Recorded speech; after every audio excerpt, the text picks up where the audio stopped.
High, দিনটা ছিল Sunday. যথারীতি প্রত্যেক সানডের মতো এই সানডেতেও আমরা সন্ধেবেলা বেরিয়ে গেছিলাম।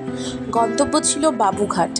এতটা রাস্তার জার্নি করে যাওয়ার পরে যখন হালকা ঠান্ডা গঙ্গার পাড়ের হাওয়াটা গায়ে লাগছিল, একটা আলাদাই ফিলিংস হচ্ছিল। ভিড়ও ছিল কম বেশি কালকে। আর এদিকে আমার হাজব্যান্ড খাবার অর্ডার দিয়ে ওয়েট করছিল, আর আমি এক প্লেট পাপড়ি চাট নিয়েছিলাম। খাওয়ার পরে লাস্ট মোমেন্টে মনে পড়লো আমার তো ক্লিপই নেওয়া হয়নি, তো ছোট্ট করে একটা ক্লিপ নিয়ে বাড়ির উদ্দেশ্যে যাচ্ছিলাম।